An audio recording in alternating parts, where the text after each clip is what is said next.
Participer à cette conférence de l'après-midi. Donc elle va durer 1 heure et puis on rajoutera 20 minutes, en fonction aussi du fonctionnement de la conférence, de débat. Cette conférence, vous pourrez en profiter puisqu'elle sera aussi présente en ligne sur YouTube, sauf s'il y a opposition du conférencier. Voilà. Hélène Grosbois, je vous laisse vous présenter et puis je vous souhaite une belle conférence. Merci beaucoup. Je vous en prie. Bonjour à tous. Merci pour votre présence. Donc, je m'appelle Hélène Grosbois et puis je suis un petit peu un électron libre. Je suis activiste pour éviter, si possible, je ne sais pas, la 6e extinction de masse. Ce qui m'amène à parler de pesticides particulièrement et vous allez comprendre pourquoi au cours de cette présentation.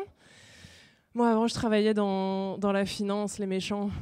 Et puis après, j'ai fait une reconversion professionnelle dans l'environnement et ensuite en maraîchage biologique avec une spécialisation en semences qui a été en fait la porte d'entrée sur le sujet dont je vais vous parler maintenant. Et en fait, cette présentation, j'aime bien commencer par prendre du recul parce que, vous savez, on connaît assez mal le vivant parce qu'on ne l'apprend plus vraiment aujourd'hui à l'école, ou plus beaucoup, ou trop rapidement. Et puis on en parle quand on est enfant, puis finalement, quand on devient adulte, c'est plus un truc, c'est un truc pour les enfants, la nature, alors on n'en parle plus trop. Mais le monde n'a pas commencé il y a 150 ans, et généralement, quand on parle d'écologie, en fait, on est vraiment bloqué sur cette révolution industrielle. Alors, il y a de bonnes raisons, bien sûr, mais je pense qu'il faut qu'on prenne un peu du recul, particulièrement quand on parle de biodiversité, parce que vous savez, le vivant, vous savez ou pas, mais en tout cas, le vivant a plus de 3 milliards d'années d'existence et non pas 150 ans. Et donc, il faut prendre du recul. Et donc, l'univers s'est formé il y a 13 milliards d'années et la planète Terre a 4,56 milliards d'années. Et je pense qu'il faut qu'on garde toujours ça en tête quand on parle du vivant. C'est des échelles qui sont géologiques de au moins plusieurs millions d'années. La vie a 3,8 milliards d'années et il faudra donc attendre plus de 1 milliard d'années pour voir apparaître les premières cellules, donc les organismes unicellulaires. Et il faudra attendre 600 millions d'années supplémentaires pour voir les organismes multicellulaires apparaître, donc avec plusieurs cellules. Donc les échelles de temps du vivant, comme je vous l'ai dit juste avant, voilà, toujours garder en tête que en fait, c'est des dizaines, voire des centaines de millions d'années. Et puis, pendant 80% du temps, pendant 3 milliards d'années, en fait, la vie est restée dans les océans et ça fait seulement 500 millions d'années, grosso modo, que la vie est sortie des océans pour aller sur les continents.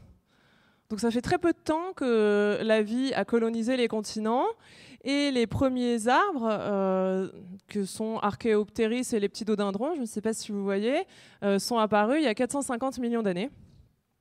Et ont constitué les premières forêts. Et nous, les humains, on a seulement 2,5 millions d'années. Donc, en fait, ça fait vraiment très peu de temps, au regard du vivant, qu'on est apparu sur Terre.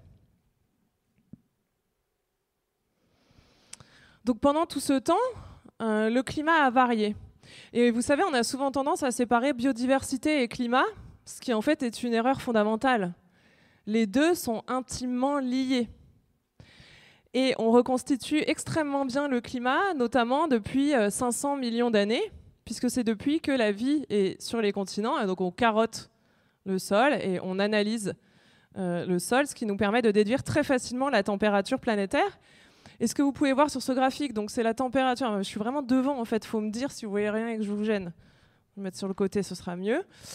Donc là, c'est la température moyenne terrestre sur les 500 dernières millions d'années.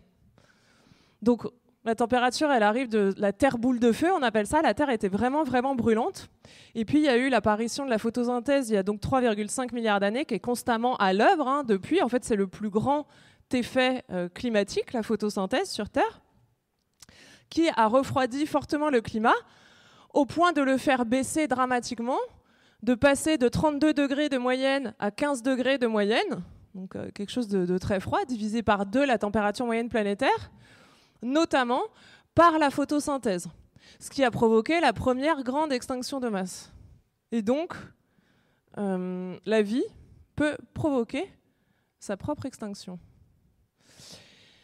Mais, là je suis en train de vous parler de la slide d'après, erreur. Mais en fait, ce graphique, ce qu'il vise à montrer, c'est que le climat a constamment varié sur Terre, donc en doublant, passant de 32 degrés à 15 degrés, ou l'inverse, en passant de 15 degrés à 32 degrés régulièrement, selon différents phénomènes. Donc le premier phénomène, je vous l'ai déjà dit, c'est la photosynthèse, c'est le plus grand phénomène climatique qui est à l'œuvre depuis 3,8 milliards d'années sur Terre et qui refroidit donc constamment le climat sur Terre. Et puis un autre phénomène important pour la variation climatique, c'est les volcans. Donc les volcans, lorsqu'ils rentrent en éruption, relarguent des grandes quantités de dioxyde de carbone par leur fumée, mais aussi des poussières.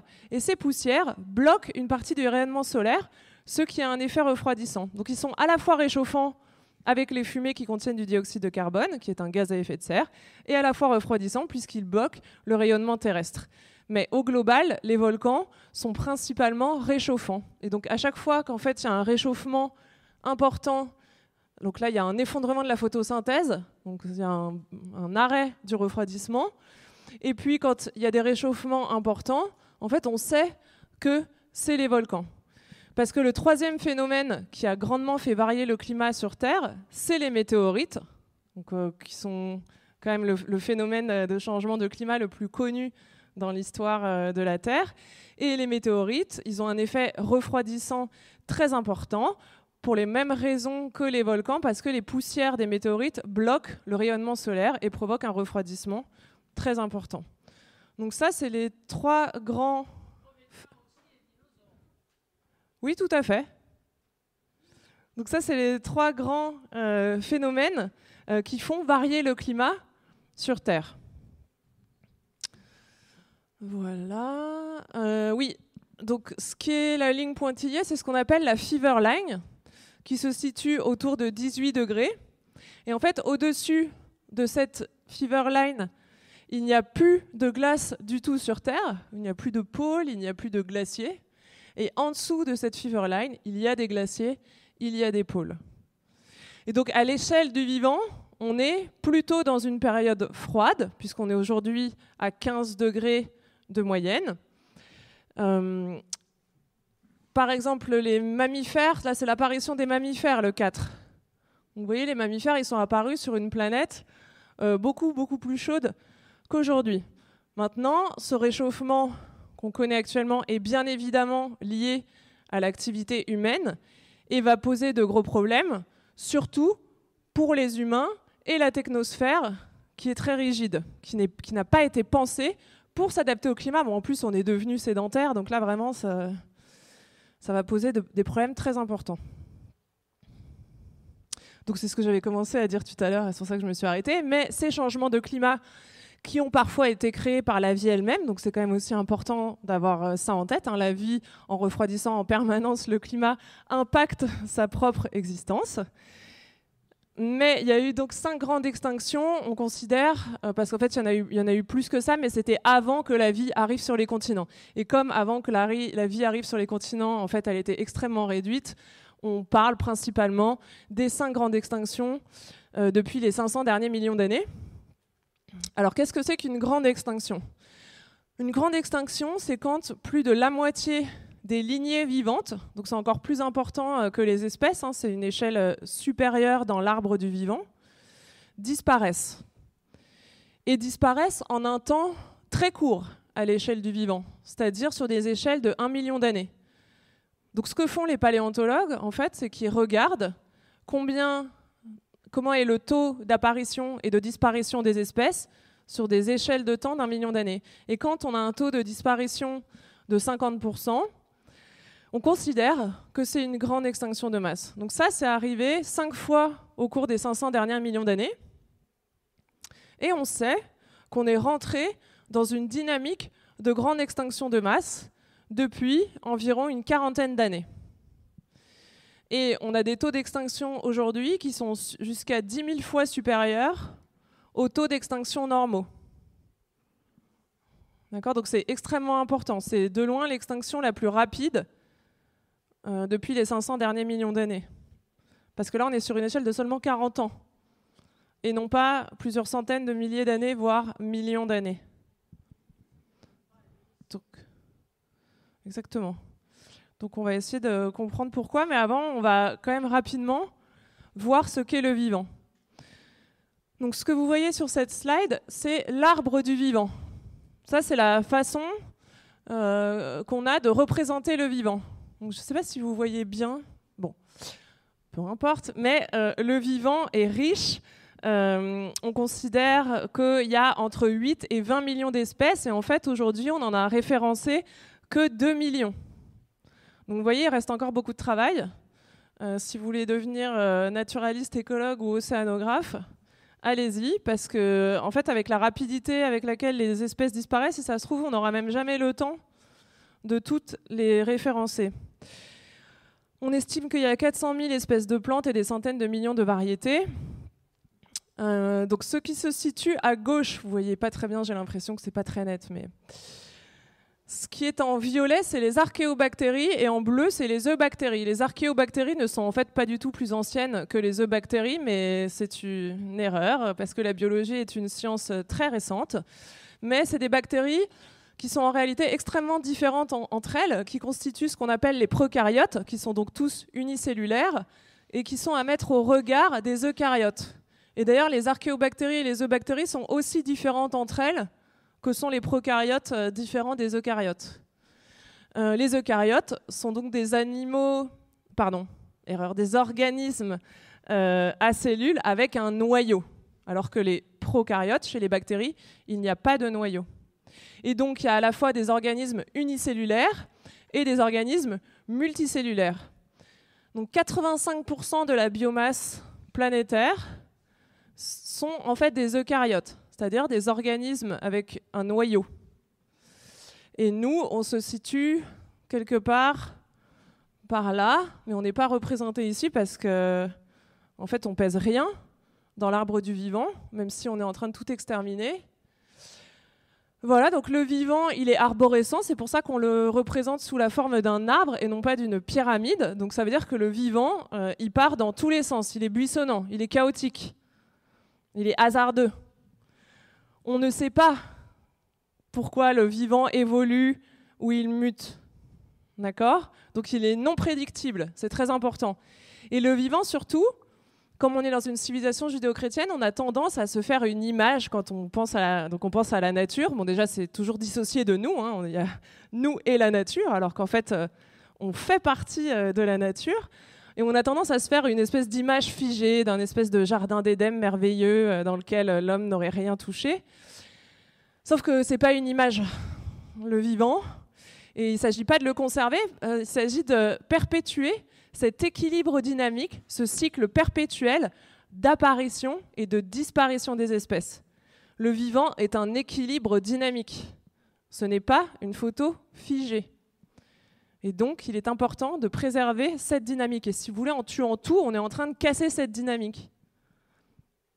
Il n'y a plus que des espèces qui disparaissent et il y en a très peu qui apparaissent. Il y a les moustiques des villes qui apparaissent, le moustique de Paris, le moustique du métro, le moustique de Londres, mais voilà, il y a beaucoup plus de disparitions que d'apparitions. Et donc l'idée est de maintenir cet équilibre qui s'effectue principalement par la sélection naturelle. Donc je grossis le trait, mais la sélection naturelle, c'est l'idée qu'il y a une mutation aléatoire, ou en tout cas on ne sait pas très bien pourquoi. Dans la majorité des cas, il y a cette mutation. Et soit le nouvel individu est adapté à son environnement et il perdure, soit il n'est pas adapté et il disparaît. C'est ça le processus de la sélection naturelle. Alors maintenant, qui constitue le vivant ? Parce que comme j'ai dit, souvent on a une image qui nous vient en tête de dauphin, de lion, que sais-je encore, mais en fait le vivant, c'est pas du tout ça. Donc la biomasse globale, donc là, c'est le vivant représenté en poids, parce que si on le représentait en individu, on aurait les bactéries sans doute loin devant tout le reste, et ça présenterait une vision complètement déformée de la réalité. Mais le vivant, c'est d'abord et avant tout des végétaux. 82% de la biomasse planétaire, c'est les végétaux. Ensuite viennent les bactéries et les archées pour 14%, puis les champignons qui représentent 2,20%, champignons qui vivent d'ailleurs en symbiose, pour une grande partie d'entre eux, avec les végétaux. Et d'ailleurs, avant l'apparition des champignons, il y a 250, 70, je ne sais plus, millions d'années, eh bien, la matière organique n'était pas dégradée et les végétaux se fossilisaient, ce qui a donné quelque chose que vous connaissez très bien, qu'on appelle les énergies fossiles. Le charbon, le gaz et le pétrole. Et puis les champignons sont arrivés et ont commencé à dégrader la matière organique, ce qui a permis de créer de l'humus, la terre avec laquelle on se nourrit. Ensuite viennent les protistes qui sont partout sur Terre, mais principalement dans les océans, 0,73%. Les animaux, 0,36%. Donc vous voyez, quand on s'imagine la biodiversité, généralement on s'imagine quelques mammifères. En fait, la biodiversité, c'est ça, bien sûr, et les animaux sont très importants et il ne faut pas les ignorer, mais ils ne représentent que 0,36% de la biomasse planétaire. Et puis les virus, 0,04%. Et nous, les humains, là je l'ai mis, mais en fait, bon, on est dans les animaux, mais on représente que 0,01% de la biomasse. Donc il y a 0,01% qui est en train de déstabiliser 99,9%. D'accord ? Donc il y a quand même un grave problème. On va rapidement voir ce qu'il y a dans la biomasse végétale, c'est important pour la suite. Donc dans ces 82% de végétaux, il y a 78% d'angiospermes. Les angiospermes, c'est les plantes à graines enveloppées. Les graines enveloppées, les semences, les graines, c'est génial parce que ça peut voyager dans le temps et dans l'espace. Donc ça présente un avantage reproductif extrêmement important par rapport aux autres systèmes de reproduction. Et puis, vous savez, on mange des graines. On mange des graines. Presque tout ce qu'on mange, en fait, est des graines. Presque toutes les céréales, les pois, les haricots, bon, on mange beaucoup de graines. Et ces angiospermes, donc, ils ont un système de reproduction sexuée, et pour beaucoup d'entre eux, ils ont besoin d'être pollinisés, de mélanger leurs gènes avec d'autres individus de la même espèce. Et pour ça, du coup, ils ont besoin très souvent des insectes. Les gymnospermes, 15%, dont vous connaissez bien le ginkgo biloba, ginkgo comme gymno d'ailleurs. Et le ginkgo biloba et les gymnospermes, en fait, c'est les végétaux qui ont été supplantés ensuite par les angiospermes il y a 250 millions d'années. C'était les premiers végétaux. Ils ont aussi des graines, mais pas enveloppées. Les petits poussent directement sur la mer. Et ça, en termes d'évolution et pour se répandre partout sur Terre, c'est pas pratique du tout, quoi. Et puis en plus, ils avaient souvent les maladies des parents. Alors que quand vous voyagez, vous pouvez aller beaucoup plus loin et ne pas avoir la maladie des parents. Donc il y a le ginkgo biloba, il y a des résineux qui sont des gymnospermes. Après, il y a 4% de ptéridophytes, c'est la famille des fougères. 1% de mousses et de lichens. Les bryophytes, c'est le nom savant des mousses. Et puis 1% d'algues. Qu'est-ce qu'on trouve dans la biomasse animale ? Vous savez, les 0,36% dont on parlait tout à l'heure. Mais en fait, la moitié, et avant c'était encore plus que ça, sont les arthropodes. Les arthropodes, à quelques espèces et lignées près, c'est les insectes. Donc en fait, l'immense écrasante majorité de la biomasse animale, c'est d'abord et avant tout les insectes. Et les insectes, ils sont fondamentaux au monde vivant tel qu'on le connaît aujourd'hui, parce que comme je vous l'ai dit juste avant, ils sont indispensables à la reproduction d'une grande partie des angiospermes qui représentent la majorité des végétaux contemporains. Et aussi parce que, vous savez, souvent on mange plus petit que soi. Et donc si vous supprimez les insectes, vous supprimez l'alimentation d'une grande partie des animaux restants. Parce que la plupart des animaux sont omnivores, à part certains grands herbivores. Et donc, vous supprimez le socle alimentaire d'un peu tout le reste, même beaucoup, des vertébrés. Et donc, on n'aura pas de monde tel qu'on le connaît aujourd'hui sans les insectes. Les insectes, ils sont à la croisée des chemins du monde vivant. Ils sont indispensables au monde vivant tel qu'on le connaît aujourd'hui. Viennent ensuite les poissons, 27%, les vers, 9%. Alors, on parle beaucoup des vers de terre. C'est très bien, parlons-en.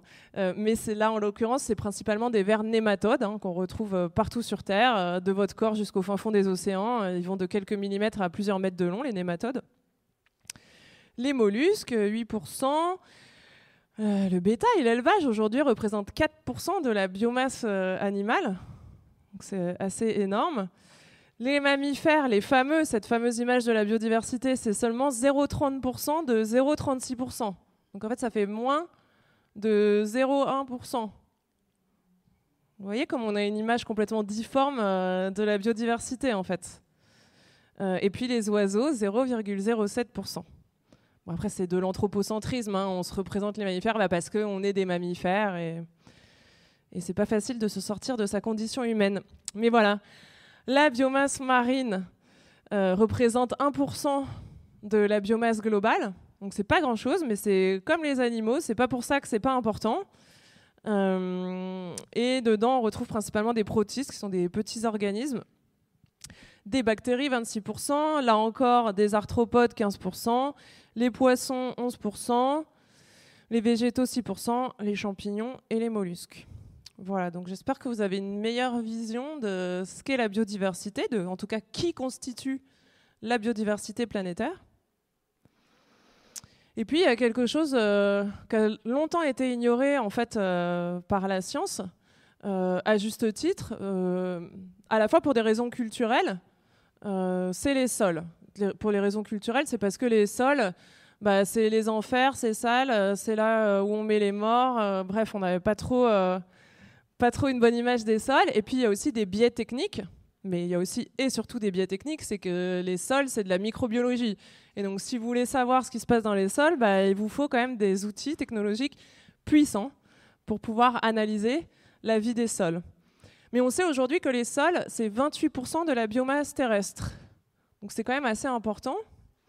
Et c'est une matrice qui se situe entre le monde minéral de la roche-mère, qu'on peut considérer principalement mort, même si en réalité il y a des bactéries. Il y a des bactéries jusqu'à moins 3000 mètres sous nos pieds, en fait. Dans la biosphère profonde, on appelle ça. Mais c'est l'interface entre ce monde minéral plutôt mort et le monde vivant au-dessus du sol, dont nous faisons partie. On dit qu'il n'y a plus de micro-organismes, c'est Hubert Reeves qui disait, pardon. Vous savez, Hubert Reeves, qui était un des premiers vulgarisateurs de la 6e extinction de masse et de la crise du vivant. Il a eu le malheur de mourir un jour où il y avait plein d'autres nouvelles, donc on n'a pas trop parlé de sa mort, mais voilà, ça fait partie des grands vulgarisateurs autour de la biodiversité. Et donc, il disait qu'il y avait plus de micro-organismes dans 1 mètre carré que d'étoiles dans le ciel, donc c'est quand même assez perturbant. On est à mi-chemin entre un monde ultra grand et ultra petit. Mais aujourd'hui, on sait, en séquençant l'ADN du sol, donc on analyse de manière extrêmement fine la vie du sol, et on sait aujourd'hui que dans 1 gramme de sol, il y a 1 milliard de bactéries avec 1 million d'espèces différentes, et 1 million de champignons différents, avec, là il y a marqué 1000, mais là maintenant ils en sont plutôt à 10 000 espèces différentes. Donc 1 gramme de sol, c'est vraiment pas grand-chose, quoi. Et on dit qu'il faut en moyenne 10 000 ans pour constituer 30 cm de sol. C'est une moyenne, le vivant est extrêmement variable. Chez nous, c'est beaucoup plus long. Et puis, en Amérique du Sud, c'est beaucoup plus rapide. Ça dépend d'énormément de paramètres. Donc, de quoi est composé le vivant? Là, on va aller très vite. Le vivant est composé d'échons, carbone, hydrogène, oxygène, azote. Toutes les biomolécules sur Terre contiennent du carbone et de l'hydrogène. Et donc, vous êtes fait principalement de carbone, un peu d'oxygène, un peu d'hydrogène, un peu d'azote et puis toutes sortes de minéraux. Que fait la photosynthèse? La photosynthèse, que font les plantes? Donc là, il n'y a qu'une partie de la formule, il n'y a pas la respiration, il n'y a que la photosynthèse pour les plus techniciens d'entre vous. Les autres, ne vous occupez pas de ce que je viens de dire. Mais que font les plantes? Les plantes, elles prennent 6 molécules de dioxyde de carbone et 6 molécules d'eau. Et grâce à l'énergie solaire, qu'est-ce qu'elles font? Elles font des sucres, C6H12O6, parce que tout est sucre dans le monde vivant, et 6 molécules d'oxygène. Donc c'est pour ça qu'elles font baisser la température sur Terre, puisque l'oxygène n'est pas un gaz à effet de serre, alors que le dioxyde de carbone est un gaz à effet de serre. Je voulais juste vous dire qu'il y a des centaines, voire des milliers de cycles biogéochimiques, parce qu'on a tendance à présenter, par exemple, des limites planétaires, on a tendance à présenter des visions extrêmement simplifiées qui en deviennent simplistes du vivant. Donc il y a autant de cycles qu'il y a d'éléments dans le tableau de Mendeleïev, et en fait, il n'y a pas un cycle du carbone, il y a des dizaines de cycles du carbone, et c'est extrêmement compliqué. Et pourquoi je vous alerte là-dessus? Parce qu'en fait, on ne sait rien, et ce serait bien qu'on fasse preuve d'humilité. Parce qu'en réalité, ces cycles, on les maîtrise très mal, ils sont extrêmement complexes, et même des cycles comme le cycle du fer, aujourd'hui, on le connaît extrêmement mal, et on ne l'a pas du tout entièrement balayé. Donc il faut faire attention, et surtout essayer de rester humble. On ne sait que très peu de choses dans toutes ces interactions extrêmement complexes qu'il y a dans le monde vivant. C'est de la chimie organique. Faites-moi confiance, c'est vraiment ce qui est le plus complexe sur cette Terre. Beaucoup plus compliqué que, par exemple, les sciences dures du climat, qui, elles, pour le coup, sont peu variables et très facilement prédictibles, contrairement au vivant, qui n'est ni modélisable, ni prédictible. Donc ça, il faut toujours l'avoir en tête, parce que les gens qui vous disent oui, on sait ce qu'on doit planter parce qu'on connaît le climat futur. Alors déjà, non, on ne connaît pas précisément la dérive climatique. Et deuxièmement, le vivant est beaucoup trop complexe, et en fait, c'est juste un prétexte pour continuer à faire ce qu'on a toujours fait, c'est-à-dire modifier ardemment le vivant, ce qui en fait est le problème principal.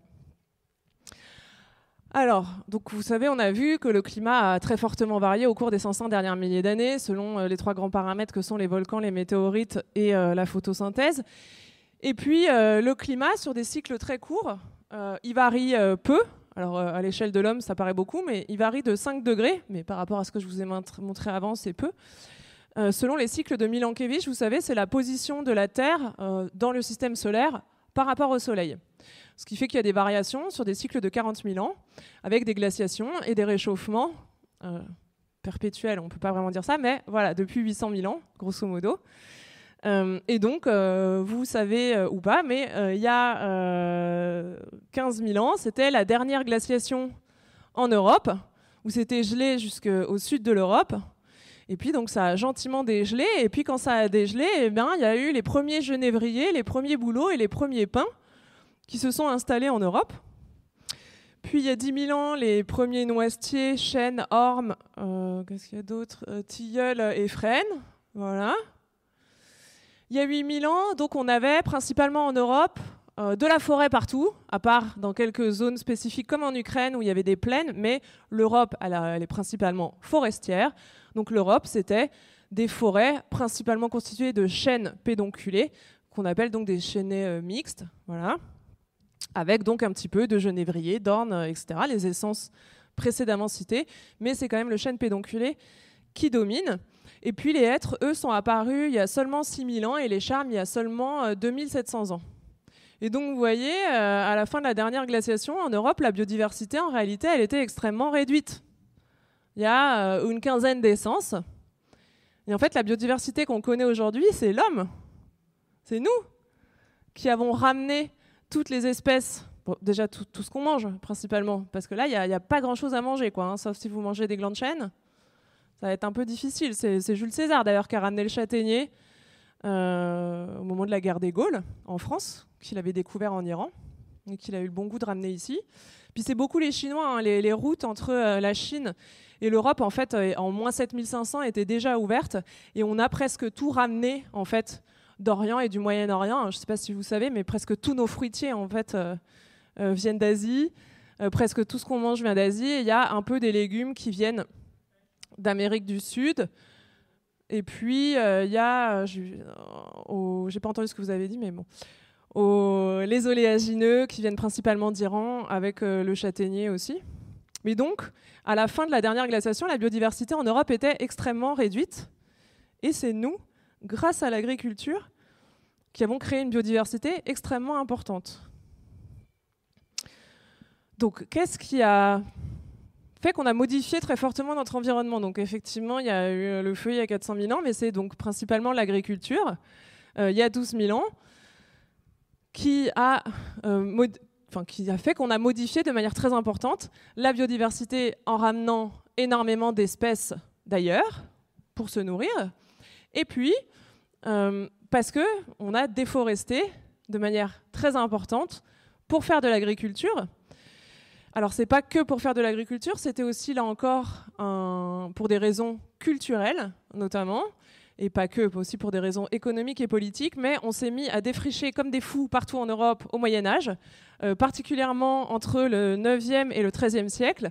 On a atteint un maximum de déforestation à la fin du 13e siècle en Europe, où il restait plus que 10% de forêt dans toute l'Europe. Voilà. Oui, donc comme j'ai mis les moines défricheurs, il y a aussi eu la création de taxes, mais c'est aussi que la forêt avait mauvaise réputation, quoi. La forêt, c'était sombre et brumeux, il y avait des sorcières et des brigands, et il fallait donner vie à cette terrible forêt brumeuse, et donc on s'est mis à tout raser. D'ailleurs, c'est comme l'ours, hein. L'ours a disparu pour des questions totalement culturelles, hein. C'est l'Église qui a exigé ce qu'on tue tous les ours parce que c'était un symbole païen et que ça déplaisait très fortement à l'Église. Donc voilà, donc un maximum de déforestation à la fin du XIIIe siècle en Europe. Et donc la déforestation, ça a quand même quelques conséquences, comme un déstockage de carbone. Ça augmente l'érosion, ça diminue l'apport en matière organique future. Donc la matière organique, c'est la matière biologique morte ou vivante, qui est ensuite décomposée par les micro-organismes qui permet de faire l'humus, la terre dans laquelle on fait l'agriculture. Voilà, et puis oui, c'est une perturbation importante du cycle de l'eau, non seulement parce que les arbres stockent de l'eau puis évapotranspirent, donc relarquent de grandes quantités de vapeur d'eau dans l'atmosphère, mais aussi et surtout, et ça c'est ce qu'on appelle l'aéroplancton, donc ça c'est des recherches et découvertes qui sont relativement récentes, mais en fait l'atmosphère elle est ensemencée de micro-organismes qui jouent un rôle important dans la vie de l'atmosphère, parce qu'aujourd'hui, l'atmosphère, plus le temps passe, plus on l'aperçoit comme quelque chose, comme un organisme vivant.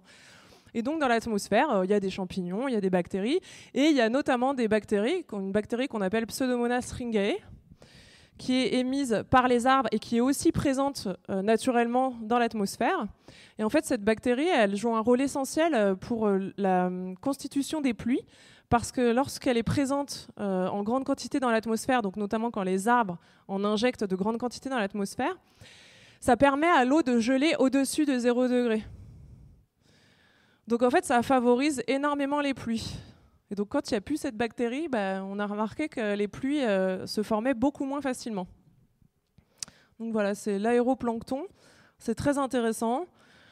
En fait, on se rend compte qu'il y a de la vie partout, même là où on pensait qu'il n'y a pas de vie, il y a de la vie, simplement on n'avait pas les bons outils pour l'avoir. Oui, quelque chose que j'ai oublié de dire, c'est que l'agriculture traditionnelle, ou vivrière, ou non chimique, bref, la vraie agriculture, c'est ce qu'on appelle une perturbation intermédiaire. Parce qu'elle est souvent perçue comme quelque chose de mauvais. Mais comme je vous l'ai dit, l'agriculture, pendant longtemps, ça a permis de créer de la biodiversité. Et c'était une perturbation intermédiaire créatrice de biodiversité. Il est vraiment important d'avoir ça en tête. Donc, l'agriculture qui est en train de tout détruire, c'est pas l'agriculture traditionnelle, c'est l'autre. Et il faut bien qu'on distingue les deux. L'agriculture n'est pas mauvaise, c'est l'agriculture chimique qui est mauvaise. Et donc, vous savez que depuis 70 ans, on a militarisé notre agriculture et la nature. Parce que je ne sais pas si vous savez, mais les pesticides qu'on utilise, c'est des armes de guerre qui ont été inventées pour la Première, puis pour la Seconde Guerre mondiale, puis pour la guerre du Vietnam. Et puis ces produits, il a fallu leur trouver des débouchés. Donc comme on a remarqué tout de suite, par exemple, que le gaz sarin était un insecticide puissant, on s'est dit, tiens, le gaz moutarde, excusez-moi. Tiens, on va l'utiliser pour nos ravageurs sur les cultures, en fait. Et c'est pareil, d'ailleurs, on a transformé les usines de chars d'assaut en usines de tracteurs. Donc, faut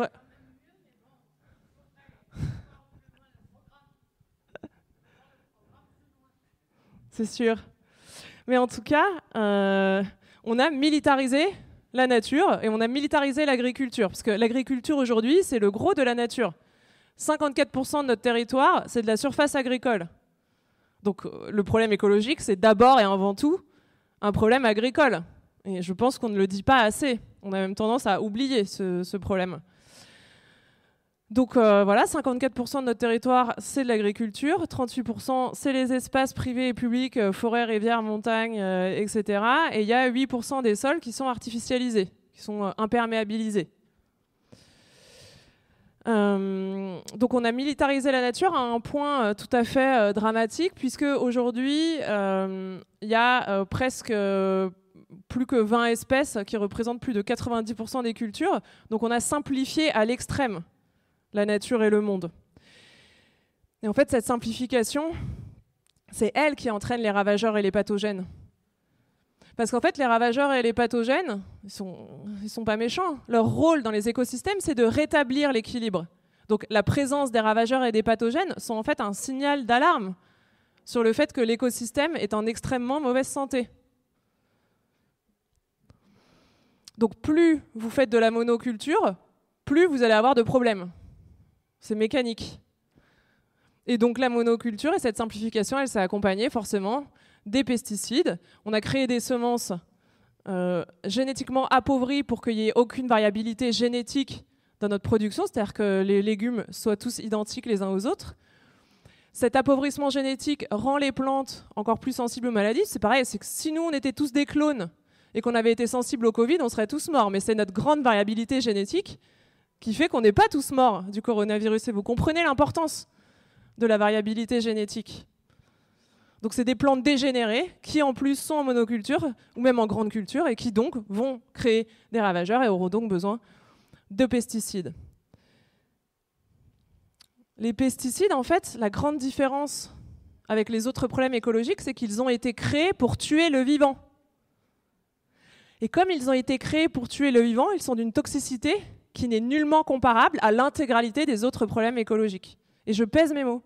La toxicité de ces produits, c'est au nanogramme, c'est-à-dire c'est au millionième de gramme. Et ça a été fait pour tuer. Donc un millionième de gramme d'un produit fait pour tuer est infiniment plus toxique que tous les autres problèmes.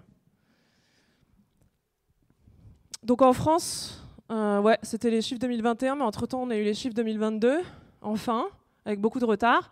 Mais en 2022, on a mis 48 000 tonnes de pesticides en France. Donc comme on a dit que c'était toxique au nanogramme et que c'est fait pour tuer, ça fait 48 milliards de doses toxiques juste en France, juste en 2022. En France, il y a 537 substances actives autorisées, autorisées sur 10 ans, 285 actuellement. Et d'ailleurs, les pesticides aujourd'hui, ils sont mis de manière préventive, là où quand on était petit, ils étaient mis de manière curative. On pulvérisait, l'agriculteur pulvérisait quand il observait un désordre. Maintenant, c'est plus comme ça que ça se passe. On pulvérise principalement sur ce qui reste qui est vivace, l'arboriculture, la viticulture. Mais aujourd'hui, les pesticides, ils sont surtout mis en enrobage de semences. Donc vous les voyez même plus. Mais en fait, tout ce qui est semé, qui n'est pas en bio, à 90% au moins, est enrobé de pesticides toxiques au nanogramme, de manière préventive. Et donc la plante, en fait, elle est empoisonnée pour toute sa vie. Du sol au plafond. Donc dès qu'un insecte mange un petit morceau, puis vous, à la fin, vous mangez la production agricole, en fait, l'insecte, il meurt, quoi. Donc les pesticides, il n'y en a pas du tout de moins en moins qui sont mis. Vous voyez de moins en moins de pulvérisation, mais dans les faits, on en met de plus en plus. Et surtout, ils sont de plus en plus toxiques. Parce que par rapport à un DDT de Rachel Carlson dans les années 60, la toxicité, elle a été multipliée au moins par 100 000, voire parfois par plusieurs millions. Donc la quantité, elle ne veut rien dire, puisque la toxicité explose littéralement. Donc voilà, et on en met de manière prophylactique, on dit, c'est-à-dire en préventive au lieu de traiter si jamais il y a un problème. Et en plus, cet enrobage de semences, des études ont démontré que 80 à 90% de l'enrobage part directement dans l'eau. Et en fait, le cycle de l'eau, lui, il est contaminé depuis 70 ans. Et donc, je regrette de vous dire qu'aujourd'hui, il pleut des pesticides et que même dans des endroits extrêmement reculés sur Terre, on retrouve des néonicotinoïdes, que ce soit au pôle, dans les abysses océaniques, dans des endroits où il n'y a même pas d'humains, on en trouve en fait.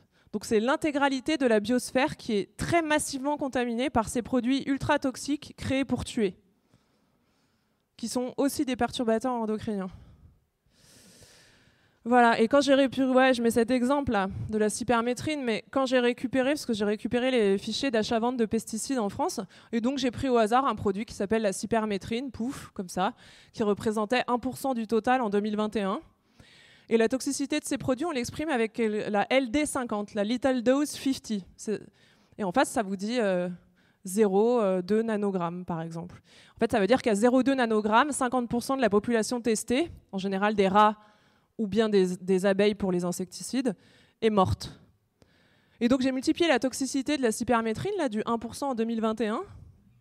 Bah, j'ai trouvé que ça avait de quoi tuer 1 million de milliards d'abeilles.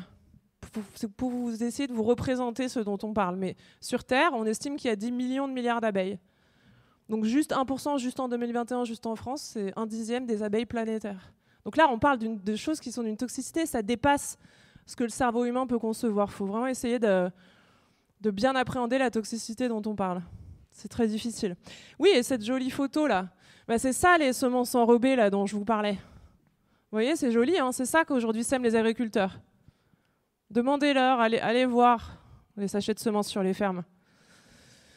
La couleur, c'est par fabricant en fait. Voilà. Exactement, si c'est Bayer, si c'est Syngenta, si c'est BASF, si c'est Limagrain. Voilà. Et vous avez vu comme c'est sympa, on dirait des bonbons. Vous ne voulez pas les manger? Alors, donc bah, c'est juste pour vous montrer un peu la folie dans laquelle on est parti. Mais voilà, les pesticides, c'est une famille extrêmement nombreuse. Ils ont créé des pesticides pour tuer tous les êtres, les organismes vivants possibles et imaginables sur cette terre. Que ce soit des insectes, des champignons, des herbes, des vers, des rongeurs, les mollusques, les acariens, les poissons, tout.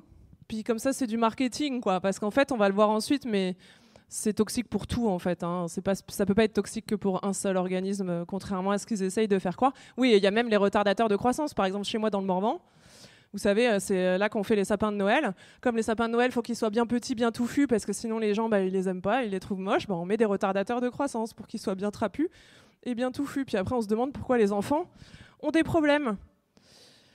Et donc, de nombreuses familles, là, c'est pareil. Là, il y a encore une nouvelle famille qui vient d'être mise sur le marché la semaine dernière. Donc, en fait, c'est des listes à n'en plus finir. Simplement, j'attirerai votre attention sur les SDHI. C'est ce qui est en enrobage du maïs. Donc, il y en a partout. Hein. Quand vous voyez du maïs, il y a au moins 90% de chances pour qu'ils soient en fait enrobés de SDHI. Et c'est un peu les nouveaux néonicotinoïdes, les SDHI, ils sont incroyablement toxiques et c'est en train de faire des clusters partout, notamment dans le Grand Ouest, de toutes sortes de pathologies, notamment sur les enfants.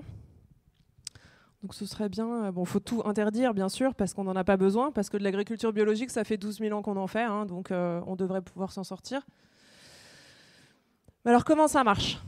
Parce que pourquoi je vous disais avant que c'est des foutaises, en fait, de dire que c'est toxique pour les insectes et pas pour les humains ou les herbes, par exemple. En fait, les pesticides, ça agit principalement sur les cellules. Et comme on a vu, tout est une cellule. Même la bactérie est une cellule. Elle n'a pas de noyau, mais c'est néanmoins une cellule. Et donc, en fait, les pesticides, ça va attaquer la membrane des cellules. Ça va attaquer la mitochondrie. Ça va attaquer la façon dont la cellule se reproduit, la façon dont la cellule produit son énergie, la façon dont la cellule communique avec les autres cellules. Parce que c'est très utile de pouvoir communiquer avec les cellules voisines. Donc c'est ce qu'on appelle la signalisation cellulaire. Ça, qu'est-ce que j'ai pas dit ? Oui, ça empêche la constitution des acides aminés, qui sont les briques élémentaires, et les protéines, des briques élémentaires de la construction des cellules. Et donc vous comprenez bien que si ça attaque par exemple la membrane cellulaire, peu importe la cellule, que ce soit une bactérie, un eucaryote, un champignon, ce que vous voulez, si ça empêche la membrane cellulaire de se constituer, c'est pour toutes les membranes cellulaires. Donc en fait, ces produits, ils sont toxiques pour tout le vivant, y compris pour les bactéries. Ça en fait donc des antibiotiques puissants, extrêmement puissants, et des bactéricides extrêmement puissants. Donc après, on vous dit « Ah, s'il y a de la résistance, c'est de votre faute. C'est vous, les antibiotiques. C'est pas automatique. » Mais on en met 100 fois plus directement dans la nature depuis 70 ans. Et donc, évidemment que tout est en train de devenir résistant. C'est pour ça qu'Escherichia coli, aujourd'hui, elle peut être mortelle. Là où avant, on avait une petite courante et puis voilà. Et qu'en plus, elle est résistante à presque l'intégralité du spectre antibiotique aujourd'hui. Exactement comme les staphylocoques, comme l'hystéria. Et ça, en fait, c'est lié au fait qu'on met directement dans la nature des quantités phénoménales d'antibiotiques depuis 70 ans. Et donc, tout est mort et puis il ne reste plus que ce qui est résistant. Ça s'appelle l'antibiorésistance. Tout à fait, madame, exactement. je ne sais pas si je l'ai écrit, propriétés antibiotiques, l'antibiorésistance. Et c'est valable aussi pour les pesticides. On voit bien, il y a de plus en plus d'herbes sauvages, parce qu'on essaye d'arrêter de les appeler les mauvaises herbes, parce que c'est de l'anthropocentrisme, mais les herbes sauvages qui deviennent résistantes au glyphosate. Je ne sais pas si vous faites attention maintenant dans les champs, comme diraient les agriculteurs, ils sont sales. Il y a des herbes qui poussent, bah oui, parce qu'il y a de plus en plus d'herbes résistantes au glyphosate. Et pas qu'au glyphosate, c'est valable avec tout.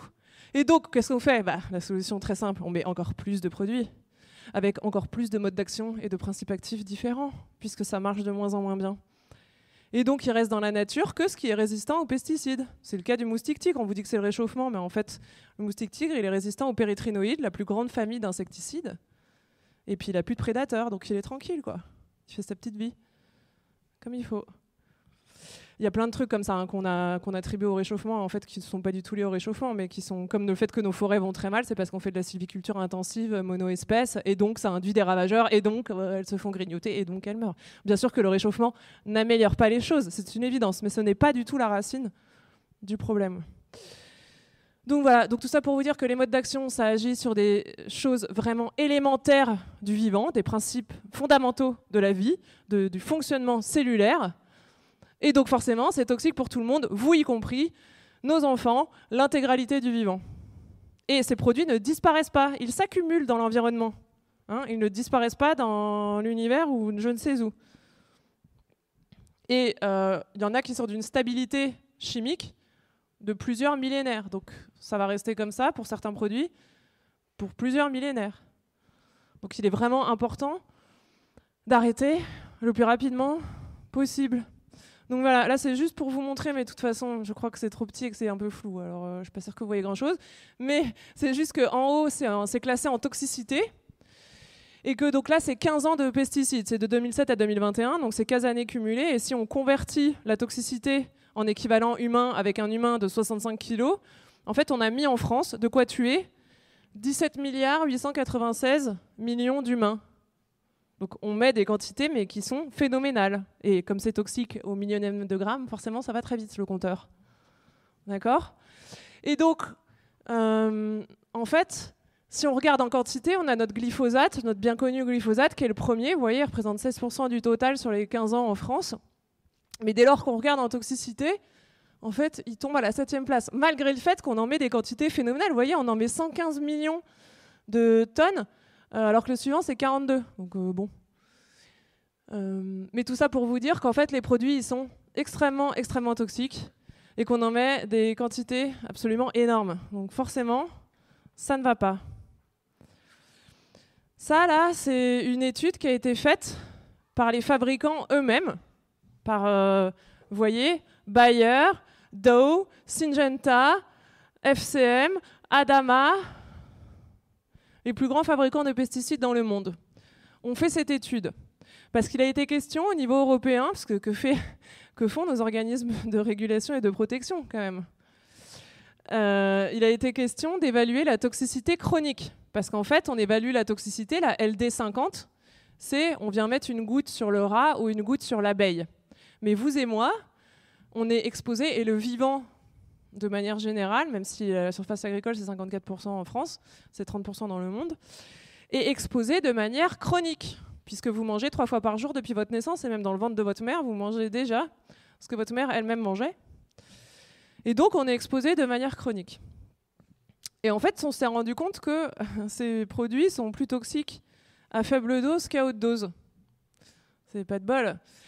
Parce qu'en fait, notre système immunitaire n'est pas en mesure de repérer des doses nanoscopiques. Si vous voulez, c'est comme quelqu'un qui boit un tout petit peu d'alcool tous les jours, ou quelqu'un qui boit 1 litre de vodka en une soirée, bon bah là, il est malade, quoi. D'accord ? Là, le corps repère bien la vodka, et donc l'expulse. Bon, bah, là, c'est pareil. En fait, quand on est exposé de manière chronique, le système immunitaire a beaucoup plus de mal à repérer ces substances, et elles pénètrent beaucoup plus facilement l'intégralité de nos tissus. Et cette étude qui a été faite donc par les fabricants visait à évaluer la toxicité chronique des produits. Alors eux, ils ont évalué qu'il fallait juste diviser par 5 la dose létale pour avoir un impact chronique. Alors que les chercheurs indépendants qu'on cherchait, eux, ils ont dit qu'en fait, à 1/10 millième, c'était déjà toxique. Hein. Donc on est très loin du compte, encore une fois. Mais ils ont dit quand même que, en gros, c'est que 82% de leurs produits ne pourraient pas être mis sur le marché si on évaluait la toxicité chronique. C'est-à-dire que juste si on divisait par 5 la dose létale. Bah oui, mais en même temps, c'est fait pour tuer, donc il n'y a aucune surprise. Hein. En fait, si on regardait la véritable toxicité chronique, ce serait 0. Évidemment que c'est toxique, c'est créé pour tuer. Vous voyez à quel point on marche sur la tête. Aujourd'hui, on a un point où on doit prouver que les pesticides sont toxiques, sont en train de tout tuer et nous rendre malades quand même. Alors qu'ils ont été créés pour ça. C'est quand même incroyable la situation dans laquelle on est. Je prendrai les questions à la fin si ça ne vous embête pas. Merci madame, je ne vous oublie pas. Donc, il faut savoir que font les organismes de contrôle, comme on disait là juste avant, parce que c'est quand même incroyable. Bah, les organismes de contrôle, ils font rien, en fait. C'est bien pour ça qu'on peut mettre sur le marché des produits pareils. Déjà, il n'y a que les fabricants qui font des tests. Ça, c'est le premier truc à avoir en tête. Donc, quand vous faites des tests pour soumettre votre produit à autorisation de mise sur le marché, AMM, vous vous doutez bien que vous n'auriez pas des tests qui disent « Ouh là là, c'est super dangereux, ne les mettez pas sur le marché ». Bah non, ils envoient des trucs en disant « Non, c'est toxique, mais juste pour ça, et puis c'est pas très dangereux, quoi ». Donc, ils font des tests qui vont de quelques heures à quelques jours, en laboratoire, jamais sur site. Si on prend l'exemple des néonicotinoïdes, ça désoriente les individus. Donc ça, du coup, l'individu ne meurt pas, mais une abeille désorientée, elle ne rentre plus jamais à la ruche, elle est morte, en fait, d'accord ? Donc, des tests uniquement en laboratoire, sur des périodes extrêmement courtes qui n'ont rien à voir avec l'échelle de temps des maladies associées et des mortalités associées. Et en plus, on teste que la substance active. Donc la substance active, vous savez, c'est comme dans un médicament, c'est une toute petite partie, en fait, du produit. La substance active, là, je vous ai mis, donc, ça c'est le truc pour enrober les semences de maïs, là, on est tous imbibés de ça, là, un SDHI. Vous voyez la substance active, donc vous voyez rien, mais je vous le dis, c'est 9% du produit. Donc la substance active, elle représente généralement 2 à 10% maximum du produit, et c'est seulement ça qui est testé. Le produit vendu, lui, il n'est jamais testé par personne. Jamais. Et les organismes censés nous protéger, que sont l'ANSES, l'EFSA au niveau européen et tutti quanti, les ARS, tout ce que vous voulez, ne font aucun test. Je répète, ils ne font aucun test. Ils font une revue par les pairs, c'est-à-dire qu'ils prennent les tests des fabricants donnés pour les AMM et ils les relisent. Voilà. Ça s'arrête là. Et donc dans le reste du produit, les 90% au moins restants, qu'est-ce que c'est ? C'est des coformulants pour une partie déclarée et des solvants qui servent à augmenter la toxicité du produit, en fait. Ou bien des solvants comme ceux que vous en entendez beaucoup parler, les PFAS. Il y en a plein dans les pesticides, ça on vous l'a jamais dit bien sûr. Hein. Et les PFAS, en fait, ça évite par exemple en pulvérisation que le produit s'en aille à la première pluie. Ça permet au produit de rester bien collé comme ça sur la plante. Donc voilà, et en fait, il y a une seule personne qui a analysé les produits vendus et qui a voulu évaluer la toxicité, puisque comme on a dit que les fabricants, ils évaluent que 2 à 10% et qu'en plus, ils racontent des choses qui sont sans doute très loin de la réalité pour mettre les produits sur le marché. La seule personne qui a analysé ces produits, c'est un monsieur qui s'appelle Gilles-Éric Serralini, il est microbiologiste à Caen, et il a analysé les produits vendus au spectromètre de masse. Il a pris du Roundup vendu en jardinerie, il a pris 7 bouteilles de 7 lots différents. Et lui, il faisait partie il y a longtemps à l'ANSES des comités de validation des produits. Et donc, il s'attendait à trouver 15 à 20 produits en fait, comme formule, 15 à 20 substances par bouteille de Roundup. Et puis là, surprise, après analyse au spectromètre de masse, ils ont plutôt trouvé 200 à 300 produits par bouteille. Et surtout, alors que c'était le même produit, de 7 lots différents, ils ont trouvé 7 formules différentes. Et là, ils se sont dit, mais qu'est-ce que c'est que ce bordel ? Et ils ont essayé de comprendre pourquoi il n'y avait pas une fois la même formule dans chaque... Enfin, pourquoi il n'y avait pas la même formule dans toutes les bouteilles ? Et qu'est-ce que c'était que ces 200 à 300 molécules ?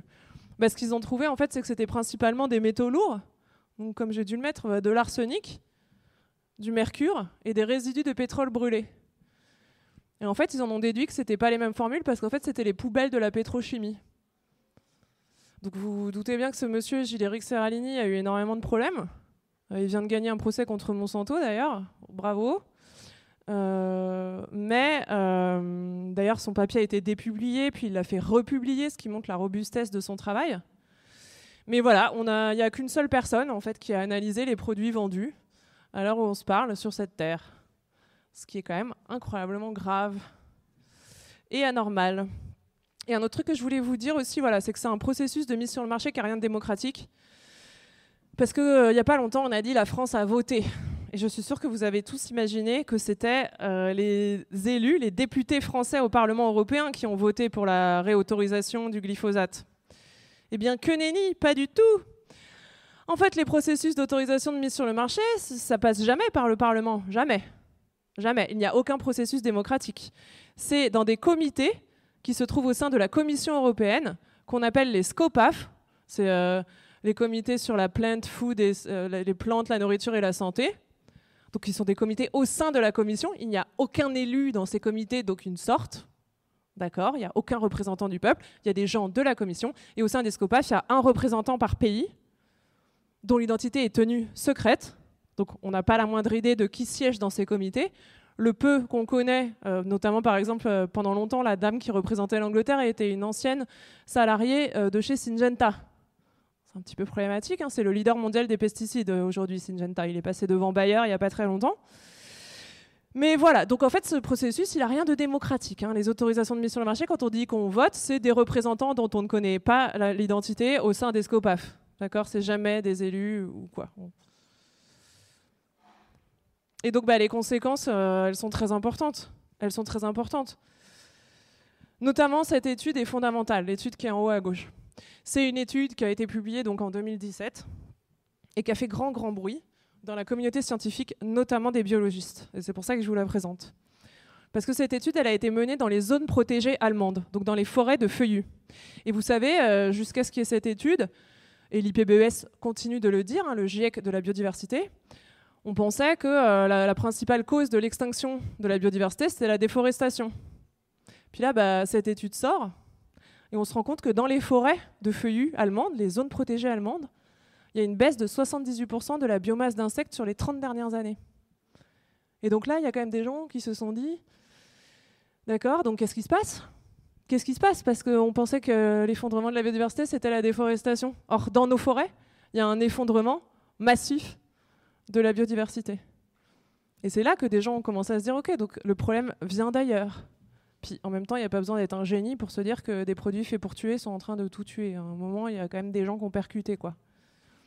Et donc cette étude, elle est fondamentale. Elle est extrêmement importante. Et je vous sais, depuis, il y a eu d'autres études, mais notamment celle sur les pare-brises et les plaques minéralogiques des voitures.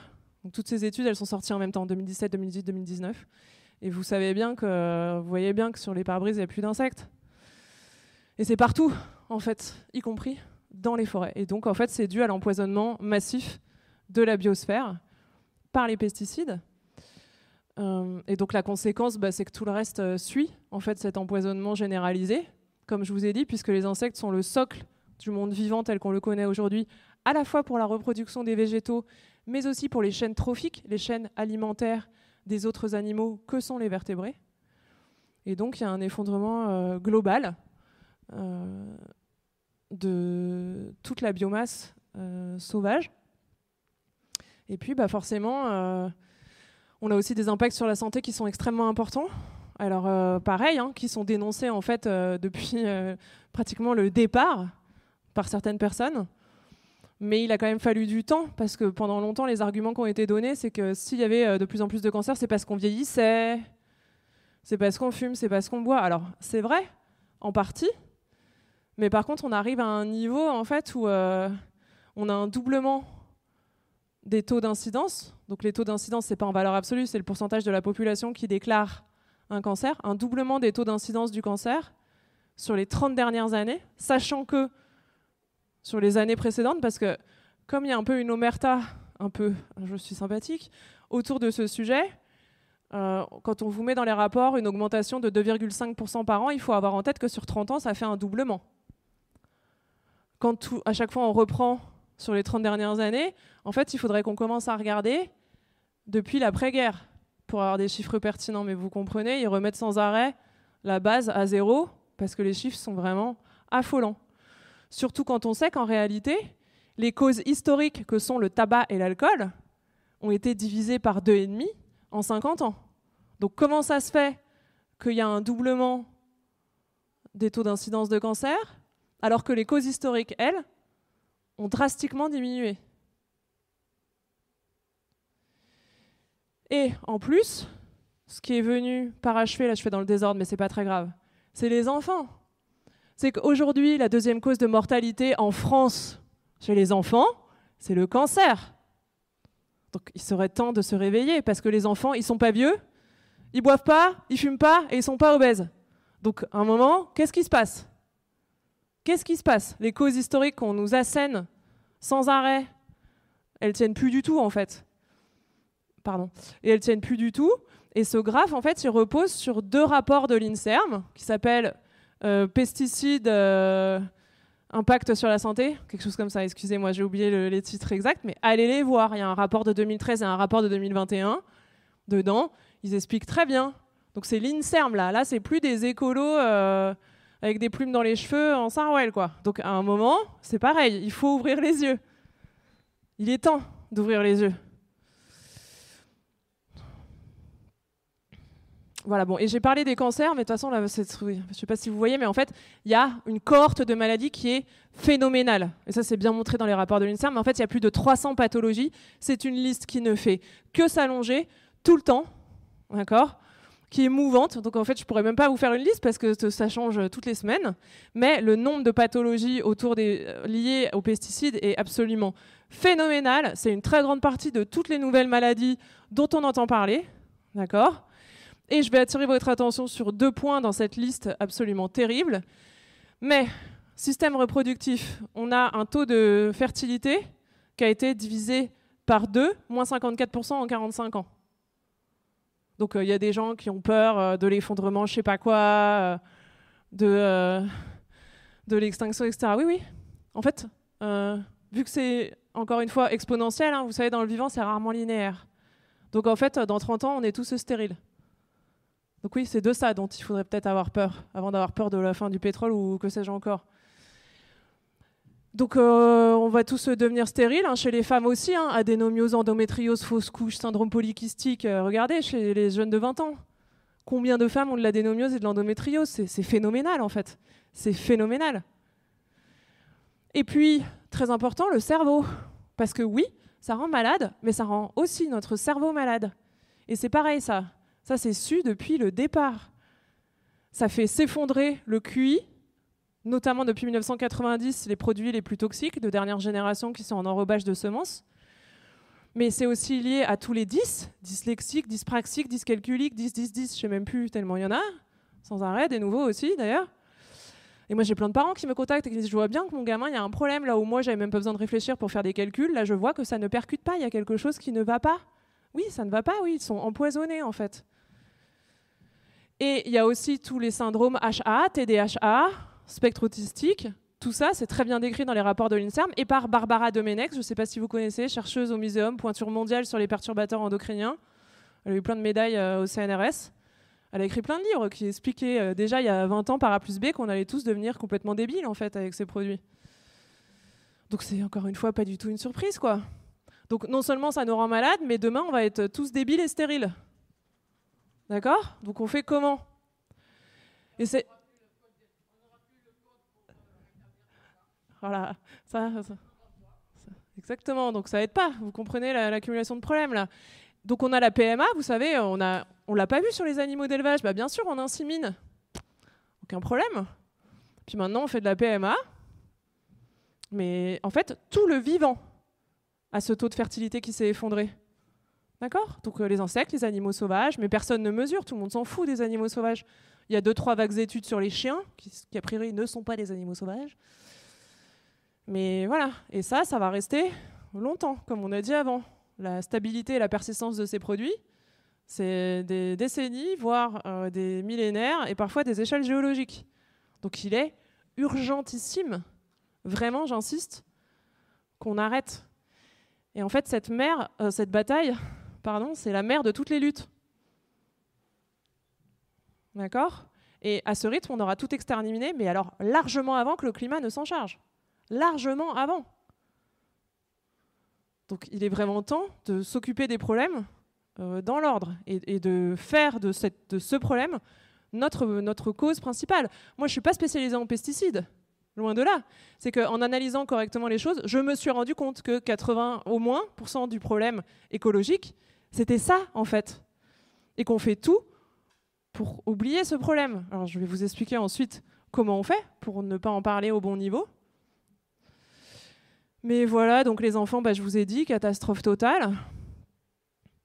Et donc les conséquences, en plus des conséquences de la 6e extinction de masse dans laquelle on est rentré depuis 40 ans, des troubles sur la santé et des troubles de reproduction et cognitifs. Ça a aussi créé de la pauvreté absolument partout dans le monde. Comment créer un pauvre? Vous vous appropriez son agriculture vivrière, et à partir de là, il est obligé de gagner de l'argent, soit pour s'acheter à manger, soit pour s'acheter des semences.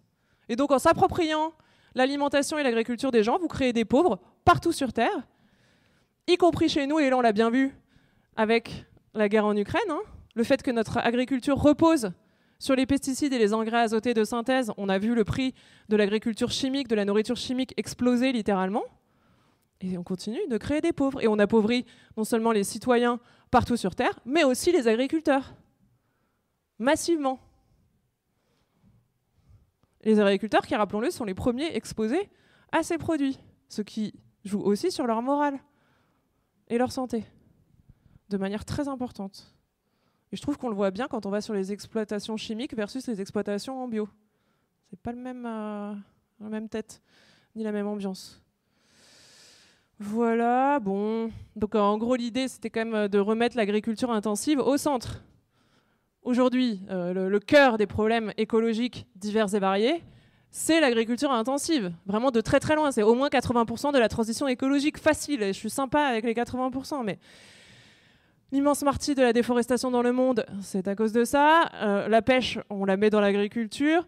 L'épuisement de l'eau, alors on pense toujours à la quantité parce que pareil, on tait le vrai sujet, mais c'est que notre eau, donc, elle est massivement contaminée par tous ces produits depuis le départ, parce qu'il n'y a pas de jardin d'Éden déconnecté du reste du vivant. Tout est connecté, et donc on boit du poison qui nous rend malades. Oui, d'ailleurs, je ne l'ai pas dit tout à l'heure, mais 90% de l'exposition aux perturbateurs endocriniens, c'est l'alimentation et l'eau, hein. Ce n'est pas les poils téphales. D'accord ?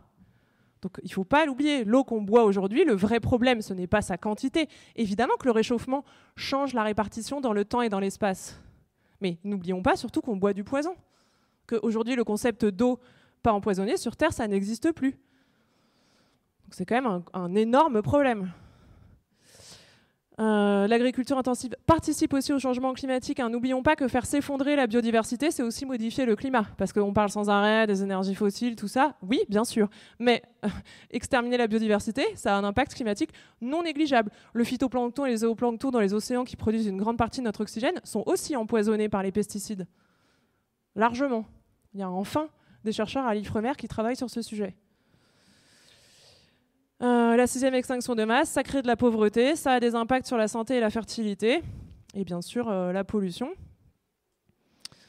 Là, c'est un petit pense-bête de tout ce que j'aurais pas dit au cours de la conférence, mais qui est quand même important, parce que oui, en Occident, on est omnubilé par l'argent et les finances, mais c'est un énorme problème de conflit d'intérêts, hein, parce que d'un côté, on empoisonne les gens, et d'un autre côté, on les soigne. C'est souvent les mêmes entreprises. D'accord ? Donc c'est quand même assez gênant. Tout ça avec vos impôts, hein, puisque la PAC, c'est le premier budget européen. Donc, vos impôts, ils servent principalement à financer tout ça. Et ensuite, quand vous voulez vous soigner, vos cotisations, la sécurité sociale, les mutuelles, tout ça. Et donc ces gens-là sont majoritairement des pompiers pyromanes financés avec nos impôts. Donc, moi, je trouve ça quand même assez grave. Bon, et puis comme on l'a dit, les pesticides, c'est un problème écologique, c'est un problème sanitaire, c'est un problème de conflit d'intérêts, mais c'est aussi un problème éthique et philosophique. Il y a un problème éthique et philosophique à mettre partout directement dans la nature des produits créés pour tuer le vivant. C'est extrêmement grave, il faut vraiment qu'on se ressaisisse. Ce n'est pas normal. Voilà, hop, ouais... Donc, comme je vous ai expliqué, ils utilisent nos visions créationnistes. Hein. Donc, on fait de la conservation, on crée des zones protégées, comme s'il y avait des zones protégées. Dans les zones protégées allemandes, on a perdu 78% de la biomasse en 30 ans. Donc, il n'y a rien qui est protégé, il n'y a rien qui est conservé. Tout ça, c'est des visions bibliques, jardin d'Éden, etc. C'est pas ça le vivant. Le vivant, c'est une dynamique. Tout est connecté, et donc c'est l'intégralité de la biosphère qu'il faut protéger. Voilà... et donc, comme je l'ai dit, hein, les causes évoquées très largement, notamment par les organismes scientifiques supposés nous protéger et travailler sur ces sujets, En fait, c'est pas le changement d'allocation des terres qui est intervenu il y a des siècles, avec un maximum de déforestation au Xe siècle, et on a vu que dans les forêts, tout s'effondre, donc c'est pas ça la cause principale de l'extinction. C'est peut-être vrai dans certains hotspots de biodiversité, dans certaines forêts primaires, à certains endroits sur Terre, mais de manière globale, ça n'est pas vrai. Ensuite, les espèces invasives, encore une fois, moi, ça me rappelle la politique européenne, mais tout est invasif, comme je vous ai dit. La biodiversité qu'on connaît en Europe, on l'a principalement ramenée, elle est exotique. Le vivant, il est en perpétuelle évolution, donc il se répand partout sur Terre où il le peut. On a des visions d'espèces invasives dès lors qu'on a des visions figées et créationnistes. Là, oui, il peut y avoir des invasifs, mais en fait, c'est en totale contradiction avec ce qu'est le vivant, tous ces concepts. Et malheureusement, ils sont encore très célèbres et très coriaces, y compris dans la communauté des scientifiques. Voilà, et puis comme je vous ai dit, aujourd'hui, c'est pas du tout le réchauffement qui est en train de causer l'extinction, et on aura tout exterminé bien avant que le réchauffement ne s'en charge, donc il faudrait vraiment arrêter. Et un truc très important, oui, on est en surproduction mondiale de nourriture, d'accord ? Aujourd'hui, on produit de quoi nourrir 11 milliards d'êtres humains sur Terre, puisqu'on jette 40%. Donc la pénurie, tout ça, on en est un peu loin quand même. Voilà. Et alors comment ça se fait ? Comment ça se fait qu'on arrive à des dérives aussi puissantes et que même les causes évoquées de manière générale ne soient pas les bonnes ? Comment est-ce que c'est possible ? En fait, c'est possible parce que les organes que sont l'ONU et les organes censés nous protéger sont eux-mêmes infiltrés, entre guillemets, même pas que entre guillemets, par l'agrochimie, en fait. Et là, ce qu'on voit, c'est la FAO, donc très important notamment dans les pays du Sud, la FAO, qui a signé un partenariat avec CropLife, le lobby international des pesticides. Super. Comme ça, il faut rentrer les pesticides partout dans les pays du Sud. Et moi, j'ai des lanceurs d'alerte qui me contactent, qui sont des gens qui vendent du biocontrôle, par exemple, en Afrique de l'Est, pour lutter contre le criquet. Et puis leurs clients d'Afrique de l'Est commandent du biocontrôle, et puis à la place, ils reçoivent par la FAO de la deltamétrine de chez Bayer, un des produits les plus toxiques jamais fabriqués. Et c'est pas nouveau en fait, il y a déjà eu plein d'affaires qui ont démontré que l'OMS, la FAO, l'ONU étaient complètement infiltrés par les agrochimistes et que des budgets publics servent à financer de l'agrochimie, notamment dans les pays en développement. Donc c'est assez grave, surtout que là-bas il reste beaucoup plus de biodiversité que chez nous. Comment ? Exactement. Et alors l'IPBES, mais vous voyez rien, c'est dommage. Mais là, ce que je vous ai mis, c'est les experts du groupe sur les pollinisateurs de l'IPBES. Alors l'IPBES, pour ceux qui ne connaissent pas, c'est le GIEC de la biodiversité. Et qui on retrouve au sein de ces groupes d'experts ? On retrouve Hélène Thompson, et là vous ne voyez pas, mais Hélène Thompson, elle travaille chez Syngenta. C'est quand même incroyable. Et puis on retrouve Christian Maus, et Christian Maus, il travaille chez Bayer. Voilà, et donc au sein des groupes d'experts, des organes scientifiques qui sont censés faire des constats, lancer l'alerte, on retrouve des gens de l'agrochimie. Et ça, c'est des imprimés écrans du site. Je n'ai rien inventé, j'ai pas eu besoin d'aller chercher bien loin, quoi. Donc vous comprenez le problème, en fait. Ils sont absolument partout, à tous les niveaux. Et c'est aussi vrai pour ceux qui travaillent sur les territoires avec la FNSEA, vous le savez bien. Donc c'est pour ça, en fait, qu'il ne se passe pas grand-chose. Et quelle heure il est ? Ah mince, faut qu'on fasse les questions. Bon voilà, et puis là on voit que l'IPBES reçoit de l'argent de la part de la BNP, de Bill Gates. Alors je ne sais pas si vous connaissez la vision du monde de Bill Gates, à base de OGM, c'est pas grave, on résoudra les problèmes avec les vaccins, ça sert à rien de protéger la biodiversité. Hop là, comment ça se fait quel intérêt trouve Bill Gates ? Si Bill Gates donne plein d'argent à l'IPBES, c'est que les messages qui sont passés par l'IPBES lui conviennent. Ça, faut y penser. Tout ça, c'est pas normal. Bon, et puis là, c'est le rapport sur les espèces invasives, c'est le dernier rapport. Et qu'est-ce qu'il propose, en fait, pour lutter contre les méchants invasifs ? D'ailleurs, c'est pas lutter, il faut les éradiquer. Éradication. Il faut les éradiquer, ils sont vilains. Et on les éradique avec quoi ? Là, vous voyez peut-être pas bien, mais il y a écrit chemical eradication. Donc, en fait, l'IPBES propose d'utiliser des pesticides. Quelle grande nouvelle. On avance bien comme ça. Et puis, pareil, le contrôle chimique en dessous. Et puis là, vous voyez définitivement rien, c'est une catastrophe. Mais, en fait, le Joint Research Center, c'est un centre de recherche qui fait partie de la Commission européenne sur les sols. Alors, il n'y en a pas sur le reste de la biodiversité, mais il y a les sols. Ok, bon, très bien. C'est pas un hasard. Et regardez qui constitue ce groupe de recherche, donc soi-disant un groupe scientifique. Hein, et je ne sais pas si vous voyez, mais c'est Bayer, Fraunhofer, Corteva, Syngenta. En fait, il y a l'intégralité de l'agrochimie qui est dans ce soi-disant groupe de recherche sur les sols de la commission. Il y a 0 chercheur, il n'y a que l'agrochimie en fait. Donc vous comprenez encore une fois le problème.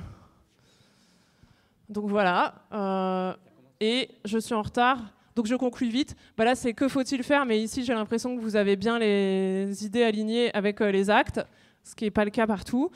Mais évidemment, les gens me demandent qu'est-ce que je peux faire si je devais faire une chose, bah, je leur réponds manger bio. Et oui, c'est pas évident. Il y a des territoires où on ne trouve plus du tout de bio, comme le mien aujourd'hui. C'est devenu, surtout depuis la guerre en Ukraine. Donc c'est pas simple pour tout le monde. Il y a aussi un problème de coût. Alors on a l'impression que la bio coûte cher, mais en fait c'est l'agriculture chimique qui coûte pas cher parce que n'oubliez pas qu'elle est subventionnée avec nos impôts de manière massive.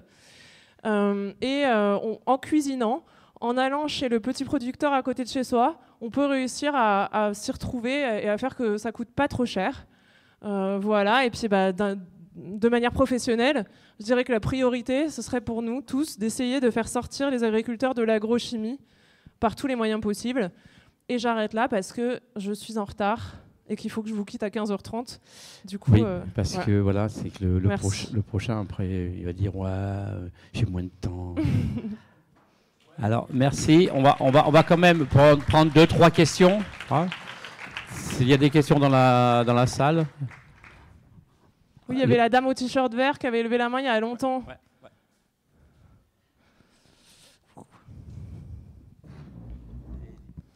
Bonjour. Bonjour. Moi, je suis venue en cours de conférence, mais je connais bien les pesticides parce que j'avais été volontaire au procès Monsanto, en fait. Bayer, procès Monsanto, c'était pas encore Bayer. Oui. Tribunal Monsanto. Et vraiment, c'est là que j'ai appris tellement de choses que j'étais écœurée, quoi, disons, et je me disais, il faut vraiment faire quelque chose. Pourtant, les officiels, les politiques sont tous contre pour dénoncer les pesticides, enfin la plupart. Quand on voit ce qui se passe au niveau agriculture, la FNSEA et le reste, qui disent que, en fait, ils veulent pas être embêtés par les bio, quoi, disons, ou les écologistes. Enfin, je sais plus exactement, mais il y a eu quelque chose il y a pas longtemps. Oui. C'est vraiment difficile de s'en sortir parce qu'il y en a de partout. Il y a vraiment un réseau. Et je voulais vous interroger sur un de vos flyers. Là, vous avez mis que c'est toxique à faible dose. Il y avait quelque chose de toxique. Ouais. Voilà, j'aimerais plus juste toxique une à faible dose qu'à haute dose. C'est le fait qu'on est exposé de manière chronique tous les jours par notre alimentation et que c'est souvent plus toxique que de se prendre une grande dose parce que des nanogrammes sont difficilement repérés par le système immunitaire et pénètrent beaucoup mieux, notamment nos cellules adipeuses, parce que les pesticides se stockent principalement dans les corps gras. Et c'est pour ça que les femmes ont été touchées les premières avec les cancers du sein, qui est un corps gras, en fait. Et donc, c'est le fait d'être exposé à de très faibles doses tous les jours et en réalité bien plus toxique, souvent, que d'être exposé une fois à une grande dose. Voilà. Et c'est pour ça que le professeur Payan est venu faire une conférence il y a quelques années. Génial. Professeur Payan, qui est donc médecin à Grenoble, et que c'est vrai qu'on est dans un beau pays, une belle région, mais que la monoculture, malheureusement, à travers les pesticides, ne fait pas que du bien.